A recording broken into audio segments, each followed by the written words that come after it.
ट्रॅक्टरवरून उमेदवारी दाखल करण्यासाठी सनी देवखते यांची अनोखी एंट्री। राष्ट्रवादी काँग्रेस पार्टी अजित पवार गटाचे महानगरपालिका निवडणुकीसाठी प्रभाग क्रमांक 7 मधून सनी देवखते यांनी इच्छुक उमेदवारी अर्ज दाखल करत चक्क धनगरी वेशात काटी घोंगडीसह ट्रॅक्टरवरून शहर राष्ट्रवादी कार्यालयात प्रवेश करत सोलापूरकरांचं लक्ष वेधले। राजकीय उमेदवारी अर्ज दाखल करण्याची ही पद्धत केवळ अनोखीच नव्हे तर सामाजिक आशय असलेला ठोस संदेश देणारी ठरली। यावेळी प्रतिक्रिया देताना सनी देवखते म्हणाले, आज समाजात महिलांवरील अत्याचार वाढत आहेत। काठी ही अन्यायाविरोधातील संघर्षाचं प्रतीक आहे, तर घोंगडी ही गरिबांना मायेची ऊब देणारी ओळख आहे। या प्रतीकाच्या माध्यमातून समाजाला जागं करण्याचा माझा प्रयत्न आहे। तसेच त्यांनी स्पष्टपणे नमूद केले की अनेक जण उमेदवारी अर्ज दाखल करताना ब्रँडेड 4 व्हीलर आणि आलिशान वाहनातून येतात, मात्र आपण शेतकरी आणि कष्टकरी समाजाचे प्रतीक असलेल्या ट्रॅक्टरवरूनच आज उमेदवारी अर्ज दाखल करण्यासाठी आलोय। त्यांच्या या विधानामुळे त्यांच्या भूमिकेला अधिक ठळक सामाजिक राजकीय संदर्भ लावला।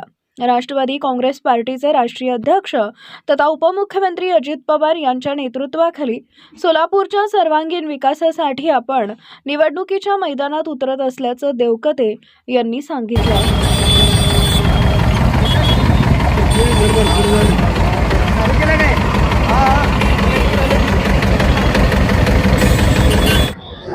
गेले 10 वर्ष झाले मी राष्ट्रवादी काँग्रेस पार्टीचा एक कट्टर समर्थक आहे आणि कार्यकर्ता पण आहे। जसं महानगरपालिकेचं बिगुल वाजलं त्या दिवशी माझ्या मनात आले की बाबा आपण पण राष्ट्रवादी पार्टीकडून आपण उमेदवारी अर्ज मागण्याची इच्छा करण्यासाठी आपण या साध्या पद्धतीने आज नवीन ट्रेन निघाली बाबा, कोण हेलिकॉप्टर येते, कोण मोठ्या भारी 4 व्हीलर मध्ये येते, पण मी आपल्या साध्या शेतकरी आणि एक धनगरी लुक मध्ये याचं एक मनात भावना आली म्हणून मी आज आलोय।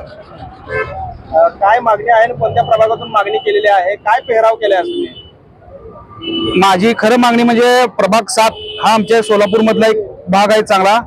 त्या भागात मी सध्या रहिवासी आहे, म्हणून मी राष्ट्रवादी अजितदादा गट आमच्या राष्ट्रवादी पार्टीकडून उमेदवारी मागण्यासाठी मी आज आलो इथं। कोणते मुद्दे घेऊन निवडणुकीला सामोरे जात आहे? माझ्या सगळ्यात पहिला मुद्दे म्हणजे जो आज जे स्त्रीवर जे अत्याचार होतात त्या विरोधात माझी ही काठी आहे। जशी बापू बिडवेकडे बंदूक होती तशी मी काठीचा आवाज उचललाय आणि ही घोंगडे जी आहे, ज्या गरीब अनाथ लोकांना जर सहारा नसेल तर या घोंगड्याच्या सहारे मी आज इथं म्हणजे माझ्या मनात एक भावना आहे की बाबा गरिबांसाठी कोण आहे। जसे आज वयोवृद्ध असू दे, आश्रमशाळेतल्या मुला मुलींना कोण आहे, तर त्यांच्यासाठी हा मी एक सनी पैलवान म्हणून आज निवडणुकीत उभारून जर निवडून आलो तर ह्या सेवेसाठीच मी रुजू होणार आहे।